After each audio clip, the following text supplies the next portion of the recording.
پتہ ہے کیا، جب کوئی شخص آپ کو چھوڑ دے تو اس کا یہ مطلب نہیں ہوتا کہ دنیا ختم ہو گئی، زندگی ختم ہو گئی اور اب آگے جینا ہی نہیں ہے۔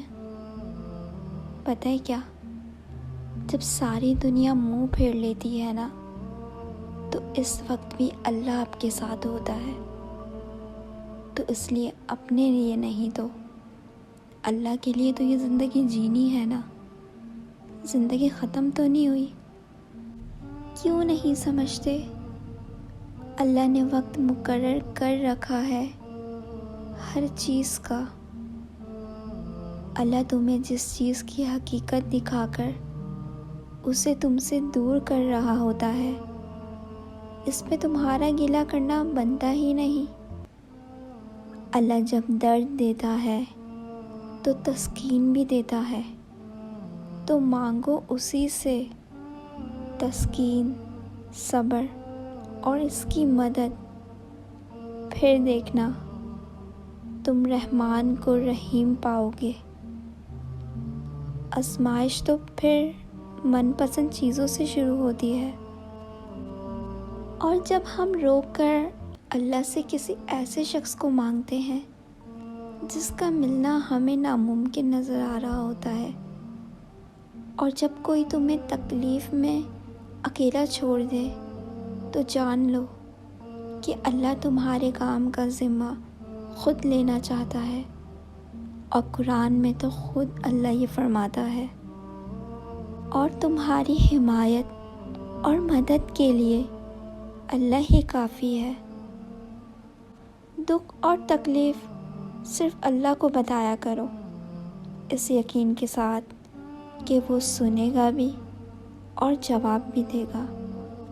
اگر اللہ تعالیٰ آپ سے کوئی چیز چھین لینا تو بس اپنے رب پر بھروسہ کرنا اور صبر کرنا۔ جب تم صبر کرو گے نا، تو راستے تو خود تمہارا رب بنائے گا۔ اس نے کہا ہے نا کہ وہ صبر کرنے والوں کے ساتھ ہے۔ تو جب رب ساتھ ہے تو اس سے زیادہ خوشی کی بات، حوصلے کی بات تمہارے لیے کیا ہو سکتی ہے؟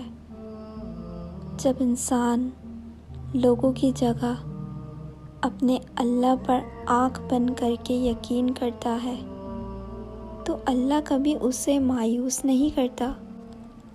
حقیقت یہ ہے کہ اللہ لوگوں پر ظلم نہیں کرتا، بلکہ لوگ خود اپنے اوپر ظلم کرتے ہیں۔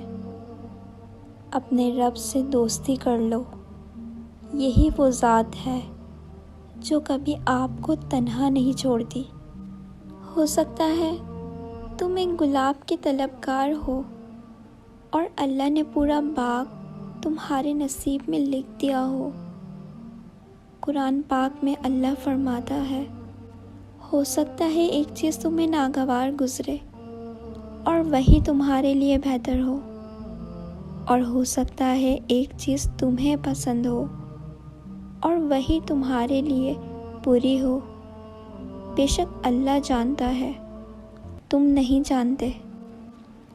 تو جب اللہ تعالیٰ آپ کی زندگی سے کوئی چیز یا کوئی شخص چھین لے، تو بس اللہ تعالیٰ پر یقین رکھنا، کیونکہ ایک دن اللہ تعالیٰ آپ کو اس سے بھی بہتر چیز عطا کرے گا۔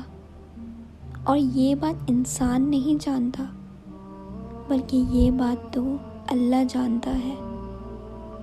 اور سب کچھ اللہ کے سپرد کر دو، اور جس معاملے کو ہم اللہ کے سپرد کر دیتے ہیں، اس پر بار بار سوچنا بھی ایمان کی کمزوری ہے۔